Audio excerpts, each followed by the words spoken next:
Jedi, at last we will have revenge.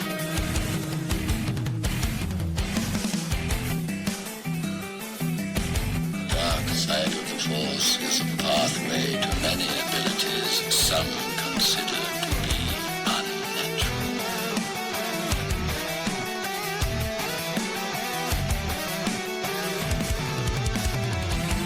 Now you will experience the full power of the dark side.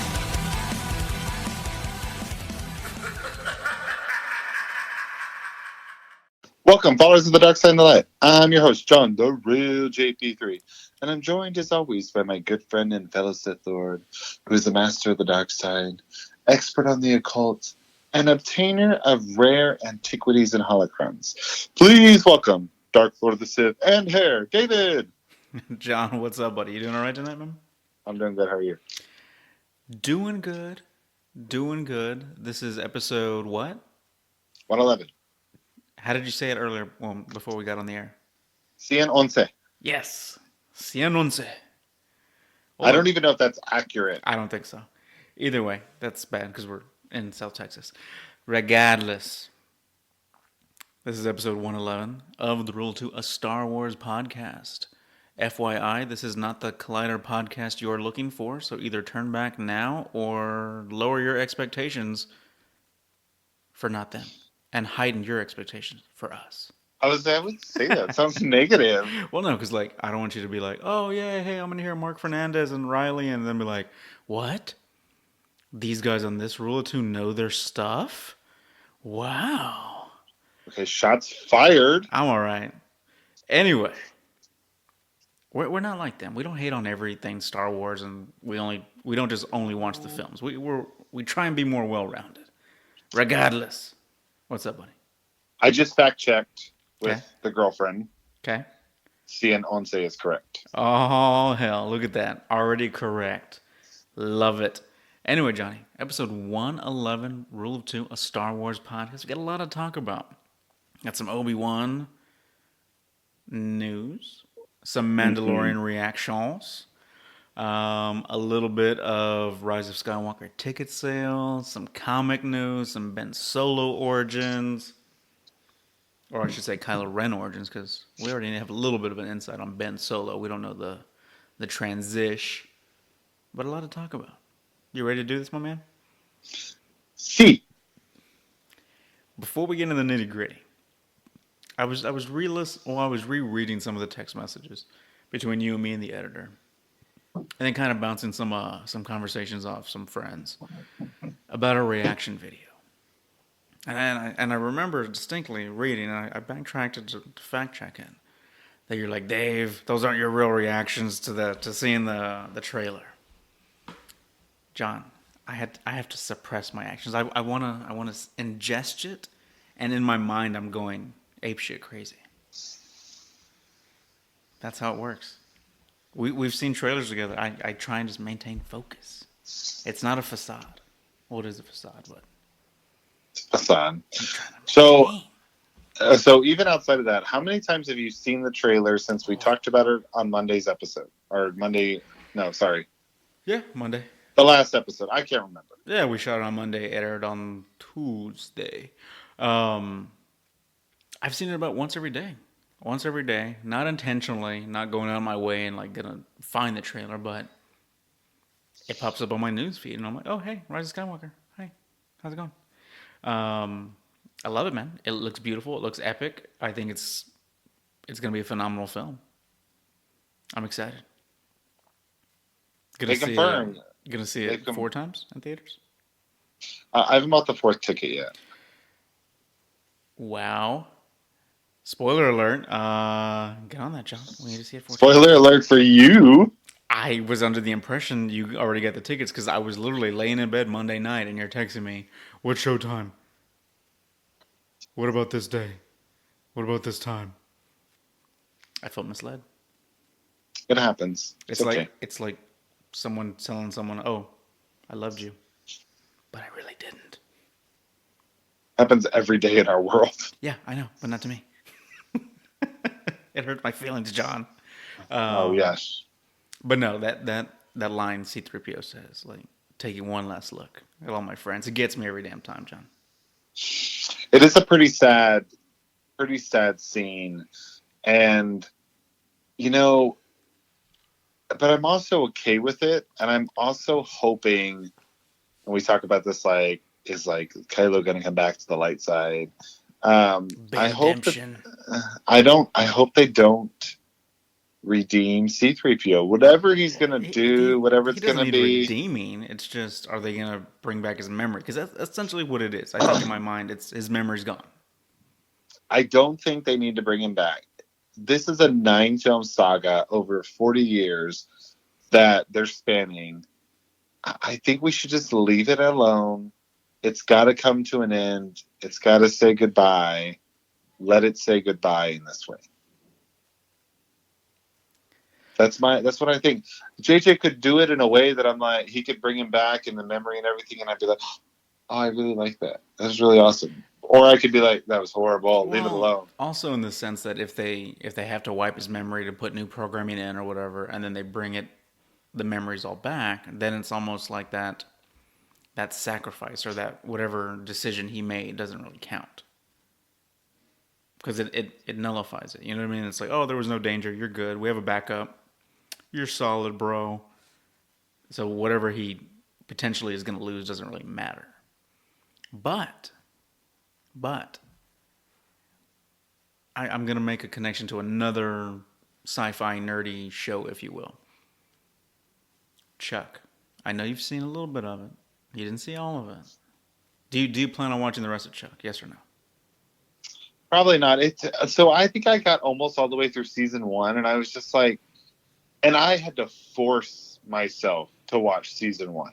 Like, I understand people tell me, everybody tells me, like, it's okay, John, like, you got to get through, like, the first, like, 5 or 6 episodes, and you're going to get, like, I had to force myself to get as far into season 1 as I did, and it had in my opinion, had no, like, future anticipation of getting better. Fair enough. So, listeners out there, if you are just now, for some reason, wanting to randomly watch Chuck, maybe hearing John say it was horrible and me say it was awesome, makes you want to watch it, go ahead and fast forward 2 minutes, because I don't want to spoil anything for you.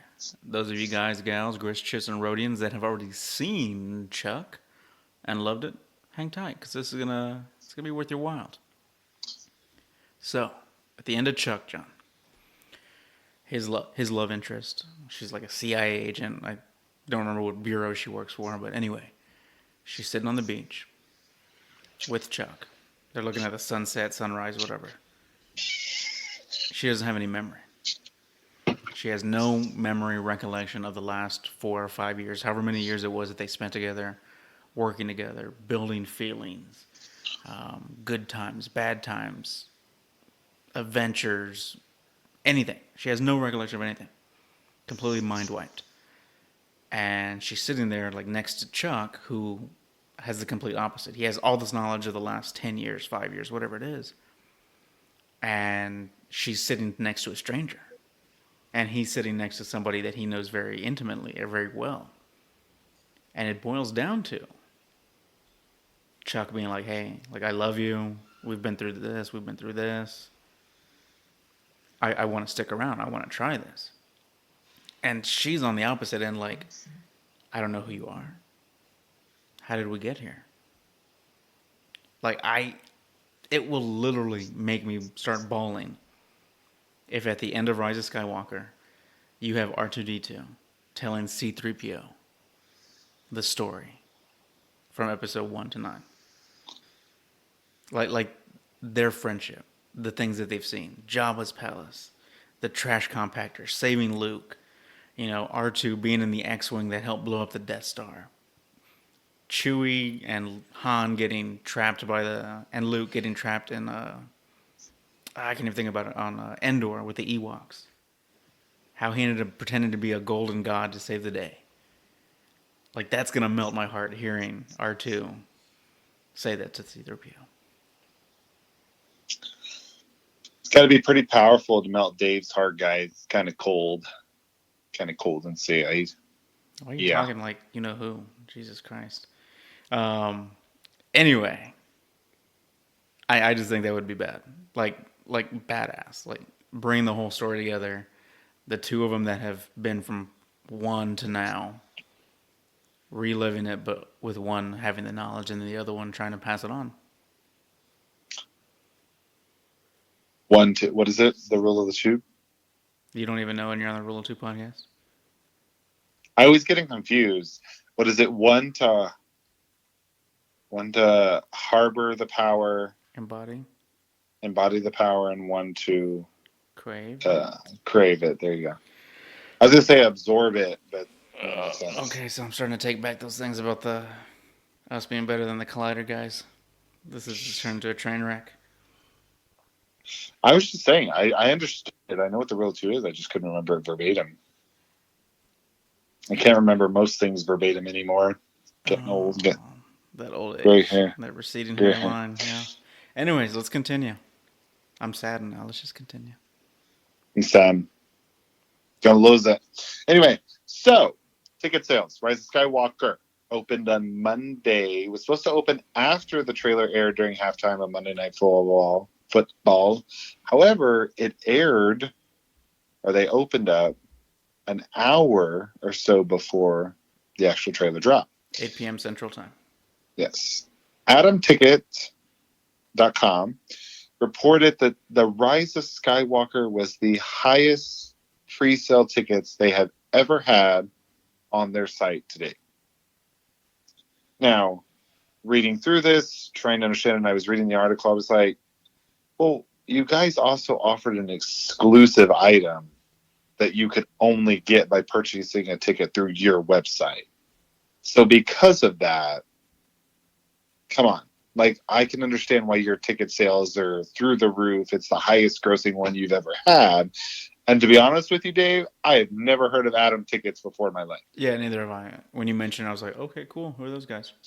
Yeah, and so the fact that they got an exclusive item to sell, which is $10, is a $10 add-on. It's like a movie ticket in a glass plastic showcase that will be shipped to your house once you purchase the tickets. It's $10, not very bad, including your ticket price. But I was like, I've never even heard of your website before. But Rise of Skywalker outpaced ticket sales on their site, and they announced that like the day after, which was Tuesday. Fandango has now since chimed in and said, it's doing pretty good, guys. It's doing pretty good. The top 5 for the first hour suggested the film was in good company, as it was ahead of the likes of Endgame, Avengers Infinity War, Star Wars Last Jedi, Rogue One, A Star Wars Story. 3 of those movies opened with $200 million at the box office. Fandango, a lot of people are speculating it will not surpass Avengers Endgame, which did $350 million plus at the box office. So, you know, in my opinion, like if I was JJ, I'd be like, sounds like a challenge. I think we can do this. It's you know what, when everyone watches the film, you're gonna get those people that are gonna say, I didn't like it, I need to watch it again, I need to see. You're gonna get those people that fell in love with it, and they're gonna watch it again and again and again, and those people are gonna tell their friends and tell their friends' friends, and then grab their parents and grab sisters, nephews, whatever, just to go back and see it again. I think it's going to reach Endgame status. I really do.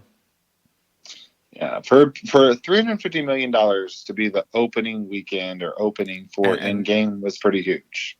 And that's the official opening that's not the total box office brought in after they put in that extra 30 seconds or whatever the hell it was. No, and the article says the Rise of Skywalker will not outgross the record-smashing $350 million plus opening that Endgame had, but it frankly doesn't need to, based on the success. So it was the opening that it had. Now, all that extra crap that they added just to beat freaking, what was it, Avatar was the number one? Come on. Like, I lost some respect for the Russo brothers for that. Russo brothers? Yes. I don't think it was the Russos that did that. No, they They came out and said we wanted to add the extra 30 seconds so we could beat. It wasn't 30 seconds, but And they said that they added it to re-release it in order to beat it. I read an article that said they said that. It's ultimately not their call. They had to go to somebody and say, hey, but come on. Just to beat it, not to mention that Disney now, with all the different franchises and things that it owns, it has like 7 of the top 10 movies of all time in the top 10. Like, come on. Let's give me a break. However, I do have a word of caution. Pre-sale tickets can always not be a great indication, or there could be a caution to them. Solo, a Star Wars story, originally outpaced Black Panther for initial ticket sales at the beginning, pre-sale tickets. Ooh, and then it dropped off dramatically? Huh? And then it dropped off? Yes. So Solo outpaced Black Panther. I thought you said it dropped off a Baby Driver. I was like, oh, you like that movie. Where the hell did you hear that other sentence, John? Jesus Christ. And so it outpaced originally pre-sale tickets, but then obviously Black Panther did extremely well at the box office, and Solo dropped off tremendously after that. So, well, we'll see. It just only time will tell. You never know. It's literally not even been a full week after the tickets have launched. We'll see, man. I'm just excited for the movie. Honestly, I think it's going to do great. I think a lot of people are going to go back and re-see it, whatnot. I know I'm going to be in that boat. We have tickets for 3 officially. We're probably going to push for 4. And then probably see it another couple dozen times, or half a dozen times throughout that time period before it gets out of theater. So Dave's going to be like, I have a day off. I'm going to go watch the movie again. Why not?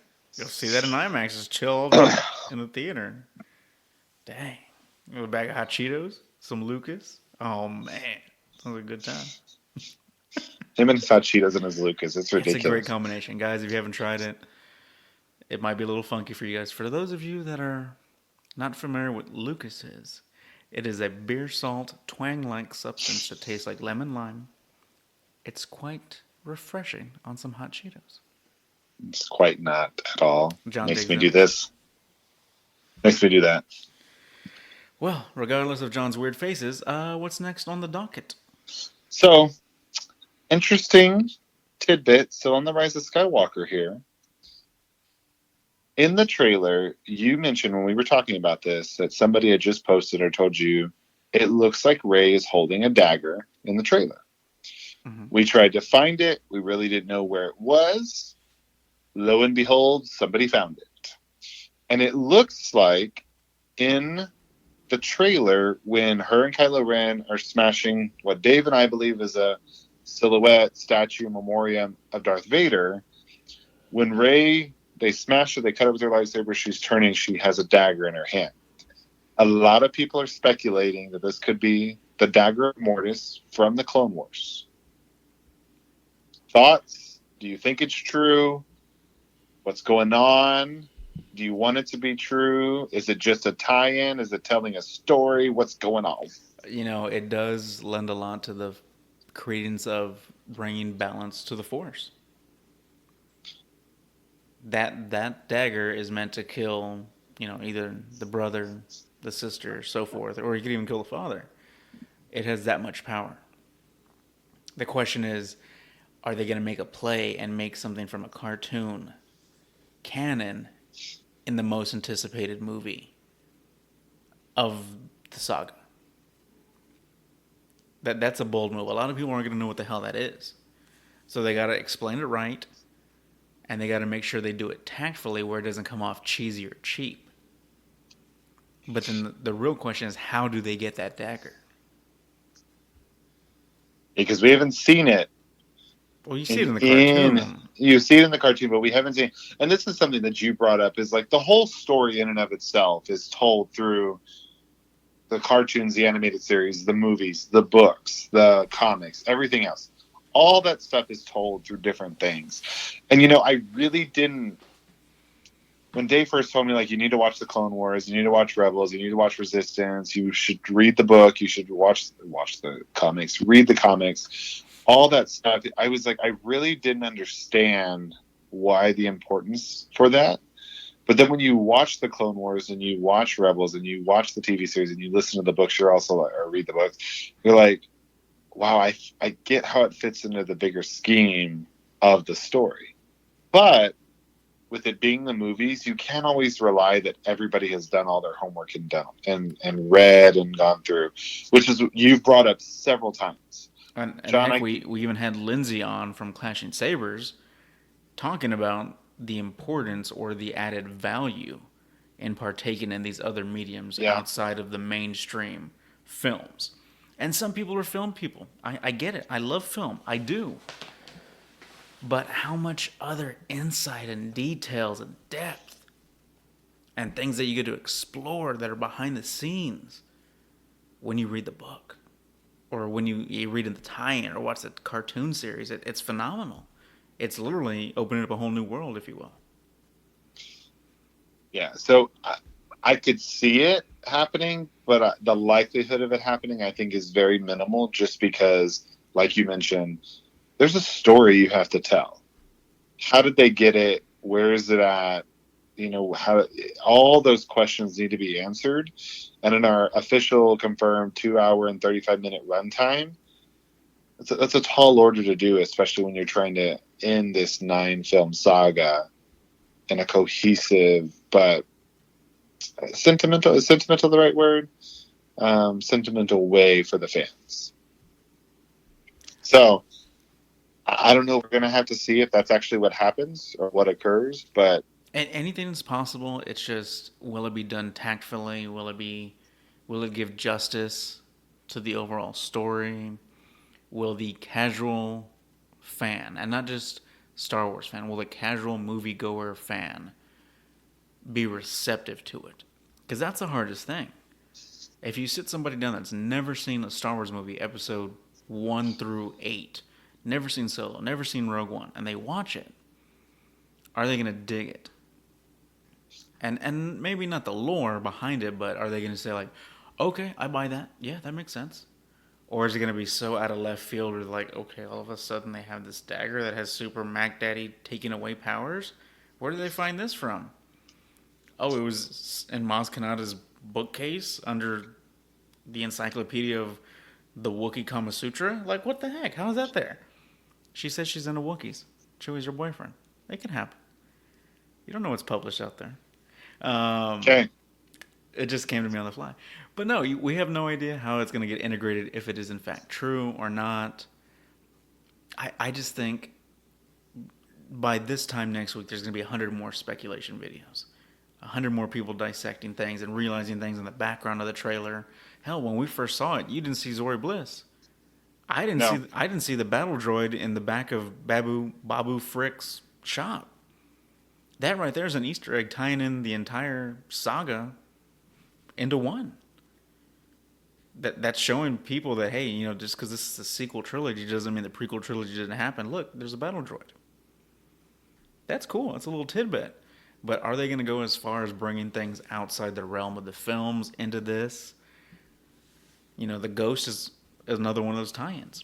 Are they going to acknowledge that? Is that the Ghost? In Rogue One, they showed us Chopper. They went ahead and did an overhead page, Harrison Dula. Are we going to see something to that magnitude on Rise of Skywalker? Possibly hidden in the depths that you have to pay attention. You get on your second or third, watch. Wouldn't it be pretty cool if they're like, hey, all ships, come in, sign in or whatever, and then you hear, this is Jason Syndulla from the Ghost, or this is the Ghost, Jason Syndulla here. That would be pretty cool. But if you think about it, if that were to happen, if you hadn't seen the cartoons, the it casual wouldn't fan doesn't affect you. Exactly, the casual fan doesn't know what it is. But I think that's why those little things are okay. When you start bringing in like that dagger that's gonna help bring balance to the Force, that's huge. That's a huge thing. I don't know if it has the same effectiveness for the casual fan, but I don't know. JJ's the man. Let's see what he does. Okay. Well, would you like to see it come into the films? Yes or no? I think it'd be cool because I understand it. Yeah. Like, to me, I know what it is. So if you told me the story, I'd be like, okay, I remember that from Clone Wars. But I agree with you. You don't want to turn people off. It's the movies. Not everybody's going to like the movie. Not everybody's going to have the same opinion. That's the point of being individuals. Something like what you said is this is Jason Sandula from The Ghost. Like, the fans who have watched it and know, they'll be like, oh my gosh. The Yeah, casual fan will be like like, if he comes on and he's like, "This is Spectre 8, the ghost signing in," or something like random, like, "Oh man!" Like everybody would get so jazzed. But I don't know. I don't know. I'm just gonna leave it at that because I don't want to reiterate the same darn point a different way. So I'm just gonna leave it at that. okay. We'll see what happens. I think that would be cool, but again, we would get excited about it, but the casual fan probably would be like, "Oh, okay, no, everybody's getting excited for something. Yeah, let's clap." But And I then agree with you. one last thing, but then that takes you back to like if you've ever sat at the end of a Marvel movie and they have the end credit scene, the cut scene. I remember being in Avengers, the first Avengers movie, sitting in the crowd, waiting for the cutscene. Girl that I'm dating right there next to me. She loved the movie. She saw it the first time. She didn't stick around for the cutscene at the end. So I was like, oh, we're gonna go watch it again. Like we're not gonna do it justice and watch it on YouTube. No, we're gonna watch the whole movie again. We're gonna sit down at the end and then we're gonna look at this scene that's 30 seconds. Saw the movie. The credits roll. This little scene comes up and it's Thanos sitting in the chair, just smiling, nothing crazy, right? And like I hear the murmurs around us as well as from her. Who's the purple guy? Who's the big bald guy? Who's that? And then you hear a select few in the theater. Oh shit, that's Thanos, bro. Because again, you hit on the people that know the character, that know the lore, but then at the same time you're capturing new people that have no knowledge of Thanos, no knowledge of what the Infinity Gauntlet is, and they're like, that seems interesting. I want to know more. I'm going to go back and I'm going to read the 30 years worth of Thanos comics that are out there. There's a lot. Or I'm going to get into this. There's probably not 30 years. I'm just talking nonsense. But I'm just saying, like, they want to go back and delve into that history to see who that cat is. It could be the same thing if they bring in that dagger. Oh, this is the Mortis dagger. What's the Mortis dagger? Oh, well, you learned from it in the Clone Wars season whatever. Okay, I'm just going to go watch that series. Oh, you know what? It also pops up in Rebels. Okay, I'm just going to watch those episodes. Hey, you know what? Those characters seem pretty cool. I like that art style. Let me give it a shot. And then they start watching the series. And then they're hooked. And then they're like scratching and fiending. I need more Star Wars. Where's Dave Filoni? Let's go. Let's talk about it. Where's Favreau? Yeah. It's a possibility. I don't know. It's a little wired right now. Great explanation, though. No, I'm just thinking. Yeah. I'm just thinking that's a good way to lure in casual fans into the deeper end of the pool. I agree. That was pretty cool. Just throwing that out there. Yeah, nice job. Great explanation. I didn't really. I love the examples. I love the drawing. I feel like you love the hand motions. Yeah. You convinced me. So another tidbit of information before we move off of Star Wars: The Rise of Skywalker. We got an announcement from Disney Parks. Oh man! That Star Tours is going to be going through an update. I think it's December 15th. Okay. No. Okay. No, that's incorrect. Hold on. December 20th is the official date. Sorry. It occurs after The Rise of Skywalker releases because it will be updated to include scenes from The Rise of Skywalker. And I was like, how cool is that? Like, the fact that you're updating it, thank God it's afterwards. So if you have plans to go to Disney, you have not seen The Rise of Skywalker by December 20th, do not go on Star Tours because it may give you some spoilers. Like, just FYI, don't know, haven't seen it, don't know what it is, but just be prepared. So I know you have never been to a Disney park, Dave. I have not, no. So I've never ridden on Star Tours. Okay. I've heard people that have done it. I don't know what the experience is, how cool it is, what you do, anything like that. I know it's interactive. But I'm kind of excited. What for when we go. Well, when we go to Disney, we can definitely check it out. Yeah. But what's the name of the planet that they're introducing on Star Tours in that update? That's the most important thing. You know, he asked me this question because he knows I'm not going to remember the planet. Because Well, he knows I technically, don't it's not a remember planet; it's a planets. moon. But regardless, it should be in your notes. Kefir, the ocean moon from the Rise of Skywalker, which, did I say that right? Kefir? I don't know how to say it, so we're gonna let it slide on that. We're going to go Kefir. It's the ocean moon from Star Wars: The Rise of Skywalker, which is where Death Star number 2 ended up. The wreckage of Death Star number 2 ended So up. it's one of the moons around Endor. So we've seen the forest moon of Endor. So now this is the ocean moon of Endor. Yeah. Yeah, sorry. I was reading the characters that they were including in that will be updated. Sorry. I wonder if there's a lava moon of Endor. Ooh. What if there's a snow moon of Endor? Ooh. We've talked to. Do you remember how many moons there are? I thought there was like several moons. I want to say I think there's at least 4 because Endor is the 4th moon. Okay. I want to say it's the 4th moon of Endor. Okay. That sounds vivid in my mind. I wanted to go with 9, and don't ask me why I thought 9. I was like, I feel that's way out of left field, and Episode you 9 would know maybe? better. But I figured you would know better, so I was like, I'm not going to go with 9 because I'm probably wrong. So Let me Google how many moons does Endor have. anyway, so pretty cool experience that they're going to update it on Star Tours, along with Disney's Galaxy's Edge, which we are Wow, planning way to to go, go to Johnny. next There year. actually is 9 moons of Endor. I should receive a prize, The or does planet that can, or does that cancel out the thing that I didn't know earlier? that probably cancels out. The Okay, planet was orbited by 9 moons, the largest of which was known as the forest moon of Endor. So the forest moon is the largest moon. 9 moons, There you go. 9 moons. Anyway, so that's coming to Star Wars parks. We got our own parks all of a sudden. Disney Parks Star Tours. So that's going to be pretty exciting. All right, Dave. So, I know you're excited for this next topic we're going to talk about. Okay. I know you can't wait. Okay. We're less than a month away. We're actually like, Oh what, hell. 3 weeks away, give or take? The Mandalorian debuts on Disney Plus streaming service November 12th, Oh man. episode 1. Episode 2 comes the Friday after, which is the 15th.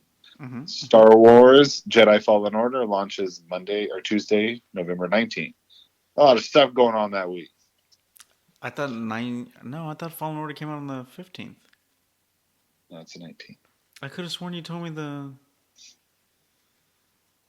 Yeah, you've told me before it came out 15th, the same day as. Yeah, you told me it came out the same day as The Mandalorian on Friday. And I said that doesn't make sense because games usually launch on Tuesdays. We can go back to our last, like, not last episode, but the episode before that. You said the Friday. My apologies. Dave was right. I stand corrected. Wikipedia just told me November 15th. Okay. I was about to say, because you're screwing me up here, Johnny. It's like I took the day I off. I'm did. gonna watch The Mandalorian at 12:01, and then I'm gonna play Star Wars Jedi Fallen Order until 4 a.m. And then I'm gonna take a nap, and then I'm gonna play some more. And watch Mandalorian again, yes. Dave will Seriously, be I was like, unreachable during this event. but Pizza Hut, you know how to get a hold of me. I know how to get a hold of you. You're on speed dial, baby. Don't worry about it. The problem is the Pizza Hut you like does not deliver to your casa. We'll find a way. Okay. We'll find a way. Anyway, so initial reviews from people who have seen tidbits, half of it, somewhat of the Mandalorian first episode, have went to Twitter and offered some like, hey guys, it's gonna be okay. So we have one Twitter user Masor, and I'm not going to try to pronounce his last name, saw almost 30 minutes of the Mandalorian footage this morning. It's truly incredible. It looks like the film feels innately Star Wars, introduces new concept, and adds layers that people have been waiting to see for a long time. We got Mike Ryan who says, "Oh wow, the Mandalorian footage looks incredible. We saw IG-88 attacking. We saw Salacious Crumb being barbecued for a meal, and Werner Herzog as some sort of galactic gangster who has his own team stormtroopers." You know, that people are getting so excited for those 27 minutes that they saw. I was excited when I heard the announcement of what this show was going to be, because I envisioned one thing. I envisioned a dark, desolate, desperate world where there was once order and now there's chaos, and now there's backhanded dealings, not very, a little mobbish feeling, but also Western in the fact that there's a guy that plays by his own rules, whether it's wrong or right. This is what he does. He does what he has to do to survive. He might know it's wrong, but he's going to do it. This show is hitting on that 100%, John. When we saw that trailer at Celebration, dude, I was freaking clapping. I was wooing like a teenage girl at a gosh darn football game trying to get the quarterback's attention. I was that loud. You can ask Sweet Nelson, who was next to me. Like, I was going off when we saw that live footage at Celebration. And Don't now you mean like? no, go ahead. I said, don't you mean like a girl at a Justin Bieber concert? Or we can go with Biebs. I'm so jazzed for this show. It looks awesome. Dave Filoni getting his directorial debut for live action, kicking off the series with the first episode. You know, Disney feels so passionate about this show. They've already greenlit a second season, John. That's strong. That means a lot. And I'm just so glad Filoni was able to make his stories, make a vision. And it sounds like he was able to have full control. Or at least enough control that he didn't feel inhibited, like, I can't do this. I can't do that. You know what? Maybe he was like, I want to use 88. You can't use 88. Okay, I'll use 11. I'll make up another number. You can't use Boba Fett. Okay, there's other Mandalorians out there. Okay, I'm good. I'll just make some new guy up. Like, that's awesome. And working with Filoni, who worked with Lucas, who learned from Lucas, quoting Freddie Prinze Jr. here, even though we already know it, that's awesome. That you got a guy like Filoni on set that's like, hey, I did a show called Clone Wars, and I used this character. He might come in handy in your universe, Fav.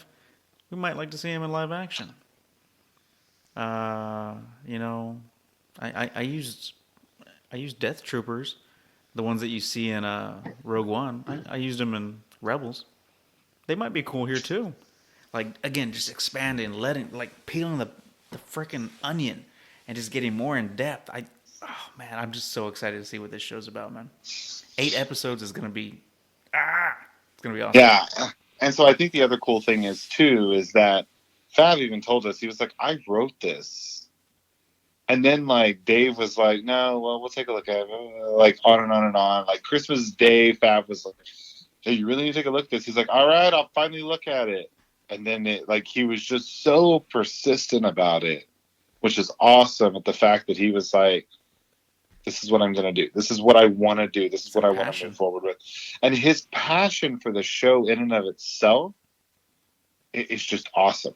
It's just awesome with what Favreau brings to the Star Wars community, on top of what he brings to Disney, Marvel, and all the other arenas that he's played in for Disney. Like, he's a true fan. He's energetic. He wants us to land. He wants us to hit. And I think we're all going to be blown away and just that much more in love with what Jon Favreau has brought to us, from not only a directorial standpoint, but from a visual standpoint. Because I think this show is going to be truly beautiful in some of the scenes that we see along the way. That during our next venture celebration, we're going to go to that little art section, and there's going to be beautiful Mandalorian pieces, either straight from the show or like a scene that we didn't see, but it fills a gap. And you and I are going to be like, oh, dude, I got to have that. I'm just saying, it's going to be great, man. No? I got to clear the credit. I got to clear the credit cards. Yeah, I got to stop buying shit for the new house and get my celebration funds in order. I know. Anyway, all right. So we have not heard from Mike Mann from ChannelStarWars.com in a while. Oh, Mike, how you doing, buddy? Mike's been busy, been reaching out, letting us know what's going on. You got a new house too, or what? No, he didn't get a new house. He's just been busy. At least I don't know if he got a new house. I didn't ask him. He just said he's been busy. But we're going to turn it over to Mike Mann real quick with ChannelStarWars.com. If you guys have been living under a rock and you don't know what's going on and what he's talking about, get yourself some Google and do some research, all right? Or just listen to our past episodes. Very true. So we're going to let you take it away, Mike.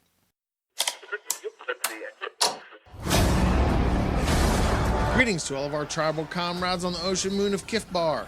We're back with your Galactic Times, brought to you this week by @Fab Starship Boutique, Frick's House of Droids, and ChannelStarWars.com. Star Wars news for Star Wars fans by Star Wars fans, bringing you the latest faster than a herd of Bordocs.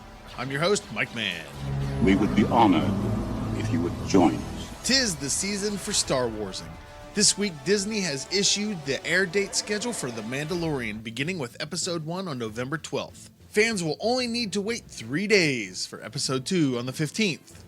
And then episodes will be released once a week, mostly on Fridays. Fortunately, we will see the 8th and final episode by the end of the year, as it will be airing 2 days after Christmas on December 27th. This is madness. Next, Star Wars Resistance Season 2 is in full gear. This past week, we saw the Aces preparing themselves for combat training under Jarek Yeager with the First Order. While the unlikely alliance with the Pirates is questionable at best, the Aces need all the help they can get for their inevitable battles.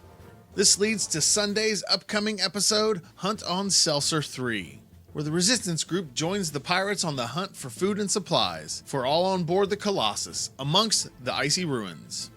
The Hunt on Seltzer 3 airs Sunday, October 27th on Disney XD. Hunted! And finally, a small item that you may have missed. You could have missed it. I mean, it's highly unlikely, but the Rise of Skywalker's official final trailer made its debut this past week. Just absolutely amazing. There are so many things that have been tied in from previous Star Wars stories, from ships, novels, games, animated series, and previous films, items from Legends becoming canon, Ralph McQuarrie concepts becoming reality, to even battle droids. There's not enough time or words that can be said to describe what we will see in the final original Star Wars saga. And this is just the trailer. Time can only tell the amount of amazement and wonder that will fit into the longest running Star Wars film. And the runtime for this final Star Wars film is 2 hours and 35 minutes. Everything is proceeding as I have foreseen. That's all the time we have this week. Make sure you check us out on all your social media platforms. For ChannelStarWars.com, I'm Mike Mann reminding you, The Force will be with you, always. And now, back to David and John at the Rule of Two, a Star Wars podcast.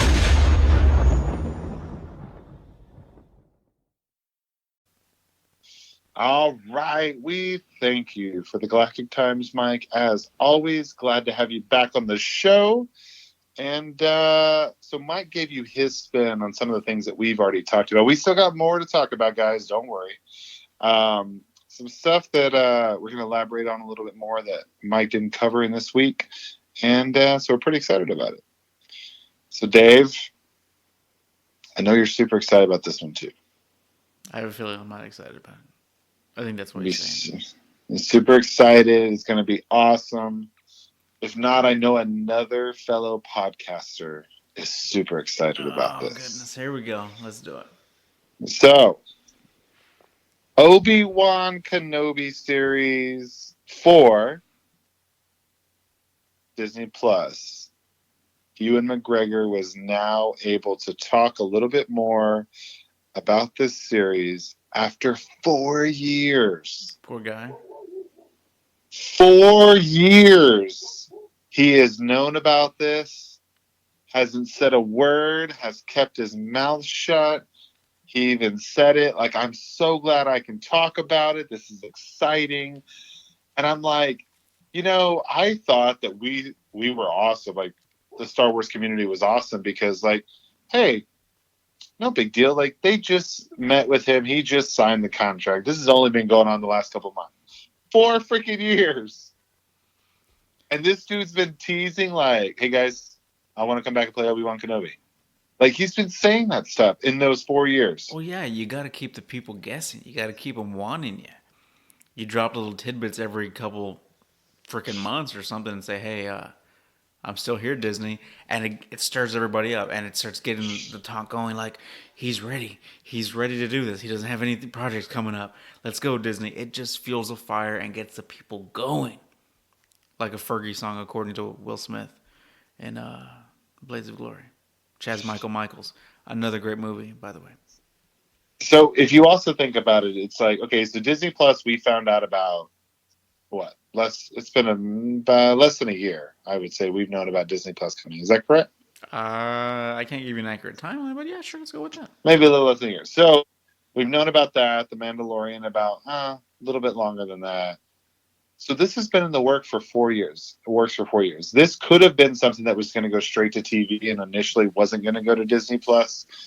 But the fact that it was in the work was pretty awesome. You said drop a little bit of tidbits to give them and keep them wanting more.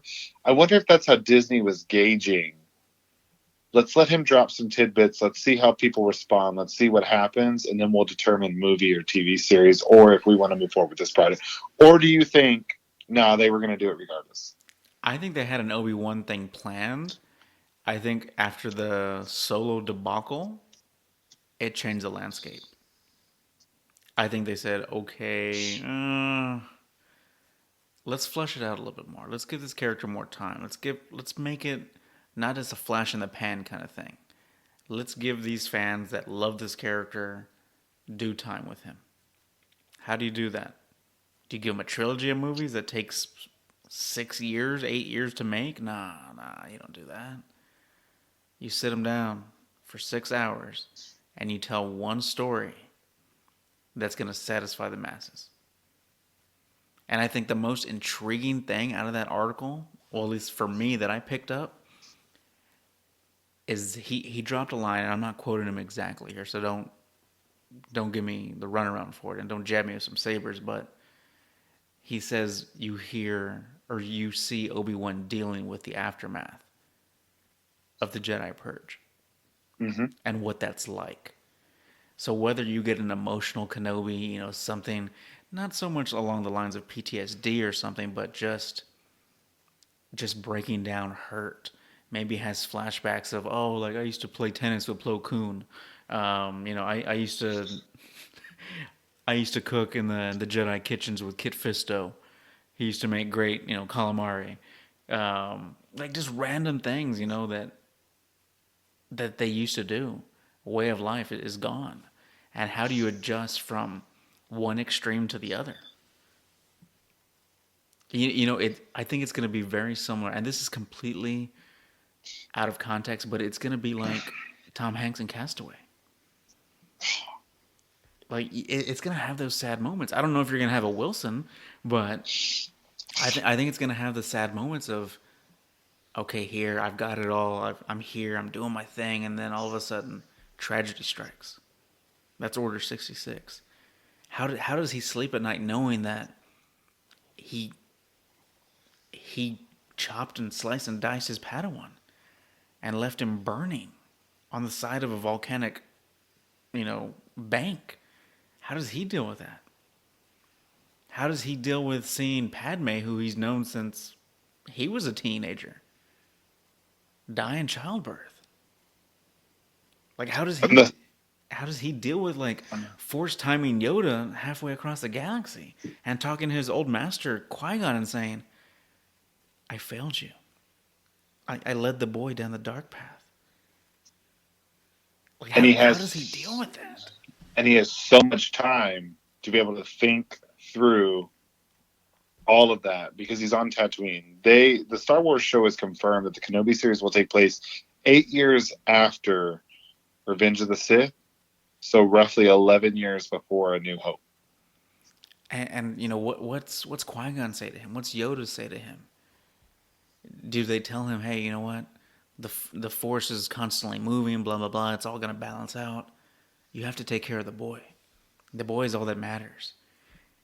Like, you know, is there gonna be one point where Kenobi's lost? He's a drunk. Like, is he just sad? Is he like, is he making the rounds at the cantinas, just hitting on all the bar maidens? I don't know. Like, what is he doing to try and heal that hurt? Or is he above that? And you see him dealing with it, but finding solace in the Force.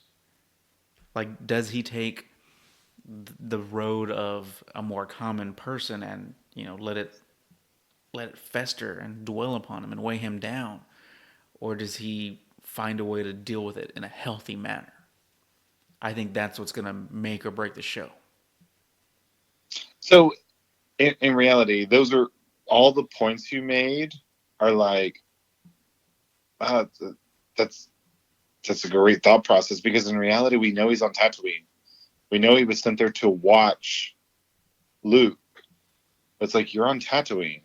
As far as everybody knows, the Jedi Order has been disbanded and destroyed. Like, you can't let anybody know you're a Jedi. You have to live here in solitude, and you're watching somebody from afar as they grow up. Years. And then, you know, you get into the New Hope era and everything else. It's just like, that's the part that was scary for me, or I was curious about, because I'm like, you know, we know you're on Tatooine, you're watching Luke, not a lot going on, you can't be a Jedi, people don't know, yeah, you're gonna meditate, things like that, but in reality, like, what kind of story are you gonna tell us? And how are you gonna keep it interesting? Because for me, that's a big deal. I know Dave, like, he talks through and he can understand, and he sees the picture behind the picture. With me, I got to keep it going. And to know that they've confirmed the series will be 6 episodes at an hour each, I'm reading into this a little bit. It says Kenobi series was being made for Disney Plus this past February, which we found out. But is it just these 6 episodes, or will there be other seasons? I think this one's going to be the one shot. I think the Mandalorian will be reoccurring for a few seasons at least. Same thing with Cassian. But I think this one, I don't think you don't want to drag it on too long where it turns into the Batman quote. You either die a hero or you live long enough to see yourself become the villain. Because what happens if this show runs 10 seasons and now it's like The Walking Dead where no one cares anymore? Yeah. You know what I mean? Like, that Walking Dead show was great the first 3 seasons. Like, 2 seasons was gold. The third, oh, okay, I can stomach it. The 4th, really? The 5th, oh, okay, that person's around still. When did that one die? I don't know. This one's all grown up? Like, what the heck? Like, at a certain point, you get fatigued. You stop caring because it's like, oh my god, this person's been through this and this and this and this and this and this and this and this and this and this and this and this. What now? Yeah. You know what I mean? Like, it becomes too much. For those of you guys out there that love the show Sons of Anarchy, I love that show also, but I couldn't watch too many of those episodes back to back. Because I'm like, okay, you put this fire out and now this other fire comes. Now this is happening. At a certain point, it just becomes unrealistic. And, you know, I'm not a biker, so I don't know. Maybe that's the way that life really is. But at a certain point, it's like, okay, now they're dealing with this. Okay. It's just too much. And I think that's where The Walking Dead is. I think that's where Sons of Anarchy got at certain points in that show's length. I just don't want to see that happen with Kenobi. I think the 6 episodes is enough. Like I said, it's already hard for me to imagine what are you going to talk about when he's on Tatooine. Like No, I agree. that was the one thing. That was the one area that I said, or time frame that I said, if you're going to do a Kenobi series, that's got to be tough. Because in reality, what interactions are you going to see? I don't want to see through a camera him and meditating and being by himself all the time. Like, nobody's supposed to know that he's a Jedi. Nobody's supposed to know where he's at. Nobody's supposed to know who he is. He's supposed to be there watching Luke, and I get that. But what are you going to show on a planet that's out in the middle of nowhere, and it's run by the Hutts, criminals, and everything else? Like, what are you going to show? So it's still, to me, I'm like, I still don't need it. It could change my mind with these 6 episodes, but in reality, I just don't know what you're going to give us. What are you going to give us on Tatooine? I hear you, but when I hear 6 episodes versus the 8 that we're getting for Mandalorian, it tells me that they could have done 8, but they decided on 6. The story could be told in 6.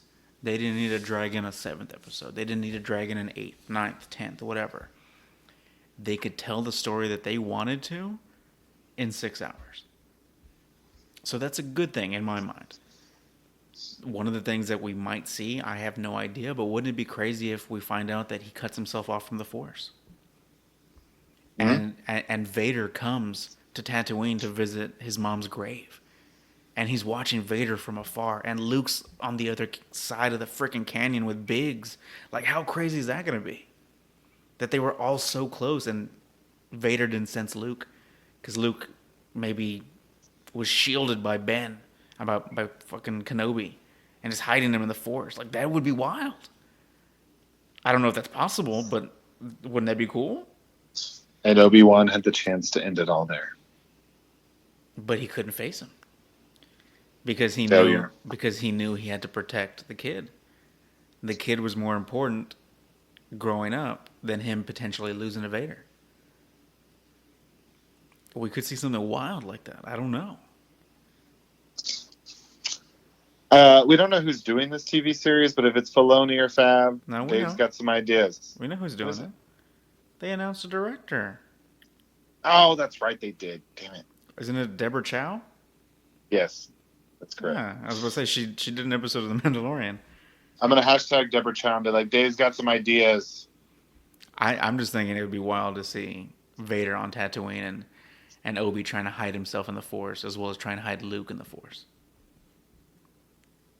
You've piqued my interest, David. I myself have never said I wanted the series for Obi.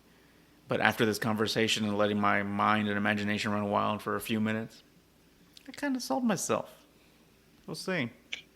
We'll see what happens. We don't have an official date yet, but we'll see what happens. We'll keep you guys posted. So I'm sure we'll get a tidbit celebration. Oh, I'm positive. All right, so the next thing we're going to talk about, may get a little long-winded as well. Oh, man. Dave really does like this one. I'm not being facetious. So in this one, this Kylo Ren comic, issue number 2 in the 4-issue miniseries, we see young Ben Solo, Luke Skywalker, and they're surrounded by the Knights of Ren. So first of all, before he gets started, because he's going to go off on a tangent, I'm just going to sit here and be like, yeah. So before, I was in a meeting, I was somewhere. All of a sudden, I start getting messages. I'm like, what is going on? Because it's not, Dave, when he gets excited, he sends, 17 messages. Yeah, I send, one thought broken up. Yeah. And so he sends me a picture, because I can see it's an image. It says image. And then from there it goes boom, I told you so, you don't listen, and blah, blah, blah, on and on and on. It wasn't what's going on? And so I was like, I don't know what's going on. So I click on it, and it's this cover. And I was like, oh my God. Because we got into this discussion about the Knights of Ren was there before Ben Solo became Kylo Ren. And I said, no, I don't think it was. Well, this just proves me wrong. So this is information, insider information that Dave had from somebody. That's why he proved me wrong. Nah. But anyway, so we can clearly see the Knights of Ren were around prior to Ben Solo becoming Kylo Ren. I'm going to hush now and let David run wild with his imagination. So at the end of the day, Charles Soule came out and said, hey, this is the cover for the second issue in the miniseries. Look, there's young Ben Solo and Luke Skywalker fighting the Knights of Ren, an already established group out of the unknown regions. Boom. Completely confirmed what I had thought, that the Knights of Ren were around prior to Kylo's ascendance to being their leader. This validates it. But the interesting part is, in that comic cover, you see one lone knight of Ren holding a lightsaber. So my thought is, my inclination is, that Ben Solo had to challenge this guy, had to take him down as not only a rite of passage, but, hey, I'm going to be the leader of this group. I'm going to be the only badass wielding a lightsaber. I got to take you down for that throne. And he does, obviously, because he's the leader of the Knights of Ren now. How does he do it? Who is the current leader? Where are their origins from? What is that? I can't even talk. What is that guy's mission? The current leader of the Knights of Ren. What is their objective? What is their marching orders? What are they doing? They can't just be like random marauders and just pillaging and plundering. What is their goal? What is their end game? Are they working for Snoke? Are they working for someone else? Or is this just a rogue dark side force user? Was it one of the Inquisitors that got wise and said, you know what, I'm just going to explore the unknown regions, and linked up with these random guys, and hey, they created the Knights of Ren? Is it friggin' Ezra Bridger? I don't know. Does Ezra go dark with Thrawn? Who knows? Is it Jason Syndulla? Who knows? It could be anything, or it could be someone we don't know yet, and we're getting first introduced in this comic, and this comic is going to lead to another comic, another book. I'm just really glad Charles Soule is diving into this, giving us some tidbits, giving us some backstory. You know, it's extremely fascinating what he's done with Vader, what he's done in just the realm of comics. I'm excited to see this. I'm going to pick up every single issue of this. I don't think I can wait for the trade paperback, so I'll be picking these up. So, for me, then I start getting into the questions about, okay, so we know they were there before Ben became Kylo Ren. Did he go back out and search for them, knowing I need a team, I need a group that's going to follow me? Did he do that? Is this right before he turns? Or was he in the process and this was just something they were seeking out? I don't know. Those are the questions that I want answered. But my biggest question is did he go and find them again? Did he go search for them again? Or did they find him again? Or was this all part of the bigger plan, the scheme?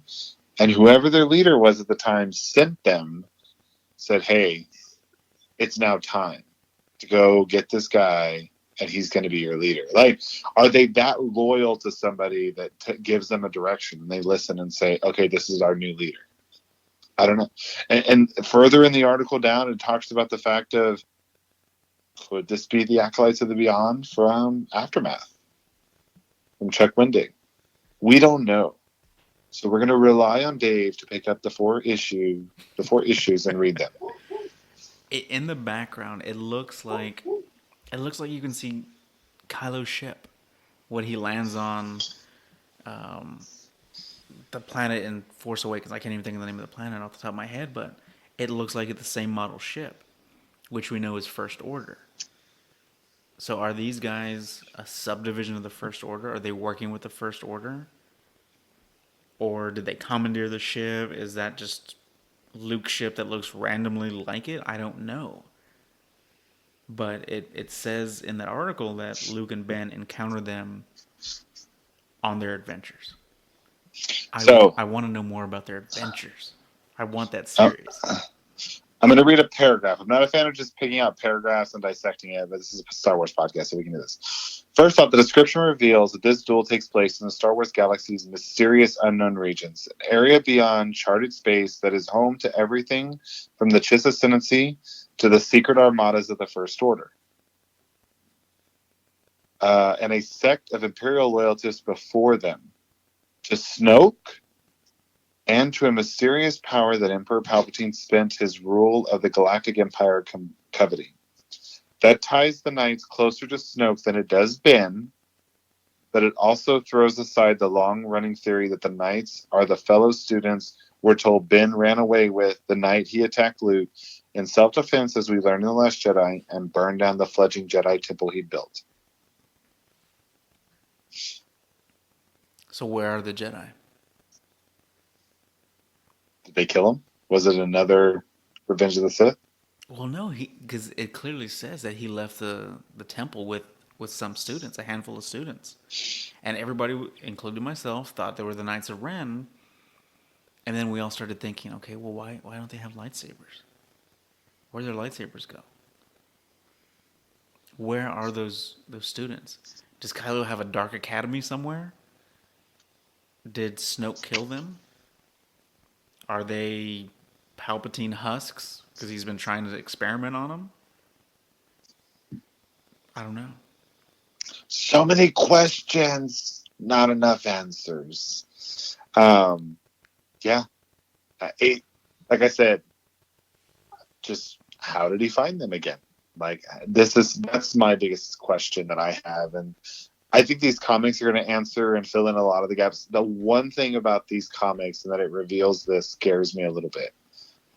Does that mean that we're not going to get as much in The Rise of Skywalker about the Knights of Ren, which you have speculated probably is the case because of this, because they're giving more details? That concerns me. But if we have the details, at least it's exciting enough that you can go and find it. You just visually won't get to see it on a screen. Some details are better than no details. Because right now I have to go to bed every night wondering where the space whales took Thrawn and Ezra. I have to think about that. I'm like, where's Pierce Brosnan, Thrawn, and Ezra Bridger at right now? I don't know. Mind you guys, David sleeps like a baby every night, so just FYI. All right. My internal turmoil isn't at its peak, John. All right. So, last two things that we're going to talk about today, guys, and we're going to let you go. The Black Series 6-inch Purge Stormtrooper that was available exclusively through GameStop will only initially be available with the purchase of Star Wars Jedi Fallen Order. However, after November 15th, will be released as an exclusive for GameStop where you can purchase it without the game. You cannot get it prior to the game release on November 15th without purchasing the game as well. GameStop came out with an article stating, hey, we need to give you some clarification in case you guys were wondering. So, I know you pre-ordered the game. Mm-hmm. Did you get the Black Series? Yes. I knew it. I didn't know what figure was going to be in it, John. What if it was like the ninth sister? That's actually what I was hoping for, the ninth sister. You just went like the 17th sister. If there's one, I'll take her too. And then finally, in the last bit of news on comics, we got new information on the London Comic Con. It looks like Dr. Aphra will be returning in April 2020 in a new comic series. And then Darth Vader #1 is coming February of 2020. The covers that we posted on our Facebook page for the Darth Vader one appear to not be the cover it's going to be. It's still in production. But that's all the information we received on that. So some tidbit more information. And one thing I forgot to mention earlier, Dave's going to get mad because I did this out of order. They have revealed the glasses exclusively that you get from going to see movies at Alamo Drafthouse for The Rise of Skywalker. Light and Dark Side. Those pictures are posted on our social media, Facebook, Instagram, and Twitter. And that's all I have today. What about you, Dave? The only thing that I thought of randomly at the end of episode 9, Okay. if Rey is having a final showdown with Dark Rey, with Palpatine, with whomever, I don't want it to turn into a Harry Potter situation. And what I mean by that, I don't want her to all of a sudden start seeing all the Force ghosts of Qui-Gon, Yoda, Luke. I don't want her to see Force ghosts and them interfere in the fight with a solid form Palpatine or whoever she's fighting. I don't want it to turn into... Remember at the very end when he's trying to escape from Voldy and they're engaged in the battle, their wands are locked, and he's talking to the ghosts of his parents and is like, I love you, blah, blah, blah. Just run, Harry. We'll hold him off for a minute, blah, blah, blah. And then all the ghosts attack Voldy. I don't want that to happen in episode 9. I thought of it the other night. I was like, no. I don't want that to happen. I don't want to see Force ghosts physically engage, even for a moment, with someone to go ahead and change the tide of a battle. What are your thoughts? Agree. What are your thoughts? I hadn't thought about that, but I agree. I don't want it to tell that same story. It needs, give it to us real. Let us see what actually happens. Let us see the conflict. I think that's one thing with Star Wars that we have grown to see, where we can see that conflict, we can see what happens. Continue to let us do that. So I hadn't thought about that at all, but I figured you would. And so didn't think about it. Interesting concept, but I would agree with you. I don't want to see that. I just think it would be cheap. We don't need that.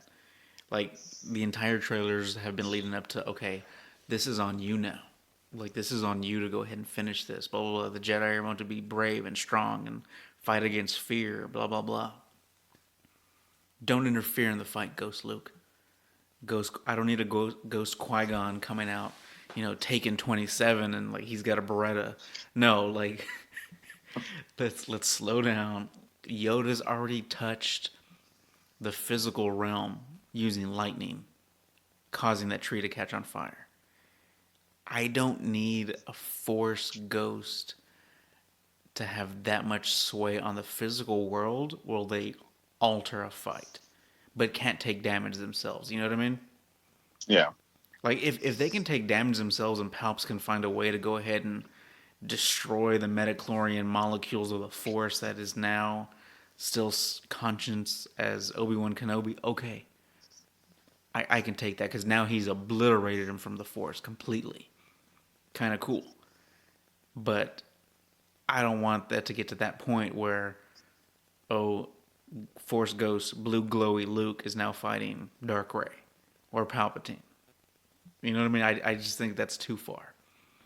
I don't think casual fans will be able to ingest that over the Mortis saber or knife, dagger. Agreed. So, all right. Just random thought. Guys, we thank you for tuning in today. We are the Rule of Two, a Star Wars podcast. And as always, may the Force be with you.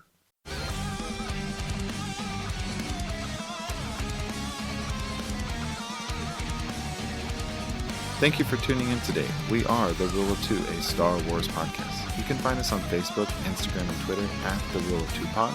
Check us out on our website at www.theruleoftwopodcast.com or send us an email via contact@theruleoftwopodcast.com.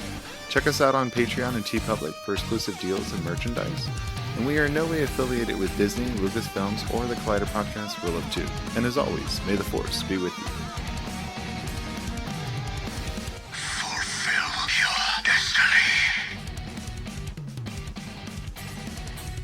Once more, the Sith will rule the